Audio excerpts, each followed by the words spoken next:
Hi friends, இன்றைக்கி நம்ம சூப்பரான ஈவினிங் ஸ்நாக்ஸ் பார்க்கலாம். வீடியோ ஃபுல்லாக ஸ்கிப் பண்ணாமல் பாருங்கள். சப்ஸ்கிரைப் பண்ணாதவங்க சேனலை சப்ஸ்கிரைப் பண்ணிக்கோங்க. வாங்க வீடியோக்குள்ளே போகலாம்.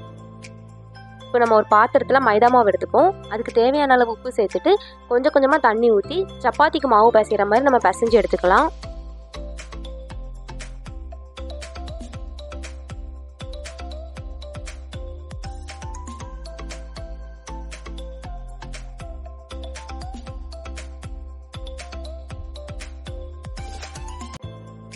இப்போ 15 மினிட்ஸ்க்கு அப்புறம் நம்ம மாவை உருட்டிட்டு கல்லில் போட்டு நம்ம எடுத்துக்கலாம். மேக்ஸிமம் 20 செகண்ட்ஸ்க்குள்ளே நம்ம எடுத்துடணும்.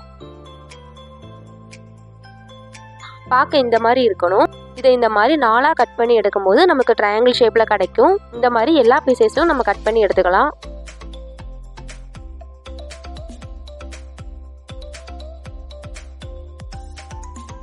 இப்போ நம்ம ஸ்டஃபிங்காக வேக வச்ச உருளைக்கிழங்கு எடுத்துக்கலாம். அதனால் ஸ்மாஷ் பண்ணிவிட்டு அது கூட கொஞ்சமாக நறுக்கின வெங்காயமும் மல்லி இலை சேர்த்துட்டு அப்புறம் கொஞ்சம் சில்லி பவுடர், தேவையான அளவு உப்பு சேர்த்துட்டு கொஞ்சமாக சோம்பு சேர்த்து நம்ம அதை மிக்ஸ் பண்ணி எடுத்துக்கலாம்.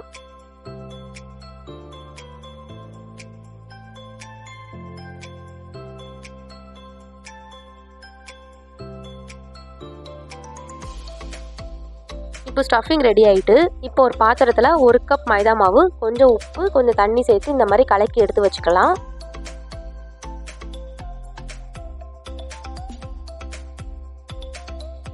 இப்போ நம்ம கட் பண்ணி வச்சுருந்த இந்த ட்ரையாங்கிள் ஷேப்பில் இந்த மாவை கார்னரில் நல்லா பேஸ்ட் பண்ணிவிட்டு இந்த மாதிரி கோன் ஷேப்புக்கு அதை ரெடி பண்ணிக்கலாம். இப்போ நம்ம ரெடி பண்ணி வச்சுருந்த பொட்டேட்டோ மசாலாவை இந்த கோனுக்குள்ளே நம்ம ஸ்டஃப் பண்ணிக்கலாம். ஸ்டஃப் பண்ணிவிட்டு அதோட எண்டுலையுமே நம்ம அந்த மாவை பேஸ்ட் பண்ணிக்கலாம். ஃபுல்லாக டிப் பண்ணி எடுத்து நம்ம எண்ணெயில் போட்டு பொரிச்சு எடுத்துக்கலாம்.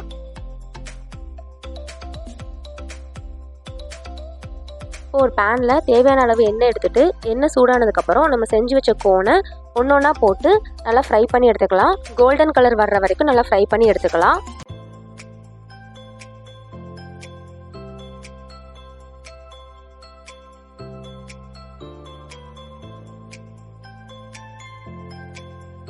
கிறிஸ்பியான கோன் சமோசா ரெடி.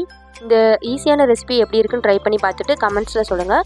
வீடியோ பிடிச்சிருந்தா லைக் பண்ணுங்கள், ஷேர் பண்ணுங்கள், and two subscribe for more videos. Thank you.